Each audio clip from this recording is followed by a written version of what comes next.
So the first topic I'm going to talk about is that the Mandalorian is going to the big screen. So Jon Favreau has been announced as director, and they're saying they're going to start production in 2024. I think this is great news. Now, obviously, there's been rumors going around that season four is going to be a movie instead of it being another season of a TV show. And I just think the character is just a fantastic character, and I love the relationship between Grogu and the man and Dinjay, I think is the name of the character. But I just love the father son relationship story. I mean, that's what made the first two seasons, in my opinion, great. I still enjoyed season three. I didn't love it. There was some issues, some weak episodes here and there, but overall, I still enjoyed season three. Not as good as the first two seasons. But I think this will provide like a different Star Wars film. The idea you have like this lone gun ranger. And the way season three ends, it kind of goes back to, in my opinion, what made this first two seasons great with how it ends, season three. So I think this is great news. I'm definitely excited for this movie. Hopefully, it ends up turning out to be great. And I could see this. I could see this definitely being like maybe the ending for the Mandalorian story when it comes to that, like the ending of the show.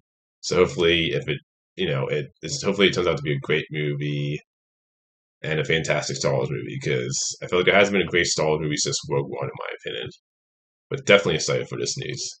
The next thing I want to talk about is Emma Stone gave an update on the Cruella movie. Now, I personally love the Cruella movie. I thought it did a great job of making Cruella sympathetic, but still at the same time, she felt like a villain to me. So that's the thing that Maleficent failed at, in my opinion, where I feel like they made Maleficent more into a hero in the movies with Angelina Jolie, but I felt like with the Cruella movie with Emma Stone, I feel like they had a great balance to where she was sympathetic, but she still felt like a bad guy to me. And I know the movie didn't do well, obviously financially. It was released on Disney Plus during the whole COVID pandemic thing. It was when Disney was like putting that Black Widow and a few of the other movies on Disney Plus, some of the Pixar ones, and I believe they were doing like the whole 29.99 thing. And the movie cost like 100 to 200. It's Cruella only made over 200, so you have to count the marketing with the budget too. So obviously, financially, it didn't do that well. But I know they've talked about doing a sequel. And the update she gave was that it's a book in progress. She's hoping they shoot sooner rather than later. So I mean, I can see this movie not happening because how financially it did. But I really hope it does. I think there's so much more potential you could take this character, and I think Emma Stone. This is just personally me. I think she's the best Cruella, in my opinion. That was my favorite version of Cruella. I really would love to see where they take the story with her character. So I hope this happens. This obviously, the update doesn't sound the most hopeful because, like I said, the movie financially didn't do well. But I'm hoping the sequel happens because and I would definitely say if you haven't seen the Crawl movie, go check it out. To me, it's a great movie.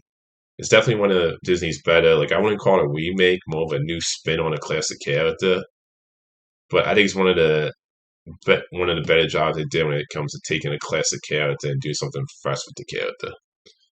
The next thing I want to talk about is the news that Aquaman 2 has made over 330. Now I'm actually surprised by this. Like I said in my last video, it didn't open big. The word of mouth hasn't been all that great. I mean, it has a high audience score. I think it has like 78, 79, but the critic score is like 33. So, and for me personally, I didn't like the movie. But I know some people who thought it was fun. But I am surprised because I didn't think it would make in the 300 area. I mean, the last DC movie I made in the 300 area was Shazam. So I'm honestly, I'm a little surprised that it was able to cross. It's like made over 330 now. So apparently, it has a little bit strong legs internationally, but overseas it's making more money than it is in the U.S. And you know what? If the movie ends up in a 400 area, I think at minimum it could make 500 top wise. I don't think it would go over 500. And I don't. I mean, I'm still unsure whether it'll reach in the 400 area, but you know what? If it gets to the 400 area, you can at least say it was a financially decent ending to the DCEU. And I'm happy for people that I enjoyed or loved the movie. The movie didn't work for me personally, and whether it would be popular or not, because the budget was 2 to 215 plus marketing plus like 3 or 4 rounds of reshoots they did. Whether it would be popular overall, well, I have to wait and see. But I am a little surprised that it actually, made over 300. I honestly didn't think it would. The next thing I want to talk about, and this will be the last thing. So James Gunn was asked about if the DC straight to DVD Blu-ray animated movies are they going to be connected to his DC universe that's kicking off with Priest of Commandos, but the big thing being Superman Legacy on the film side. And he basically was saying no, they won't. Which I'm fine with that. I think it's even a little ambitious that he's trying to like say video games will fit into his new DC universe too. I think that's a little too ambitious with the video games. Like I can understand connecting the anime stuff like Priest of Commandos into the film side and taking like the anime stuff that's connected to the his DC universe and using those same actors. I can get that, but the video game part of it is a little like I think too ambitious. And I think that idea of like not having the straight to DVD DC animated movies and those movies, I mean, those are movies that a lot of people haven't watched. The straight to DVD Blu-ray. I think only some of them had like a limited release, like the Killing Joker or the Dark Knight two-parter. I think they had like a limited release in theaters. There might have been some other ones, but I think it's a good idea not to connect them. Who knows, and also who knows how long they're going to keep doing them. And I know that like the next one's come out is they're doing the Crisis three-parter, and you have the Watchmen animated movie, and whether they do any more after that, who knows? But I think it's a good idea not to connect them. Like I said, the straight to DVD movies. A lot of people haven't watched them, and I just think there's been so many. Trying to connect those would be just, in my opinion, would be a bad idea. So I'm honestly glad that he's not connecting them.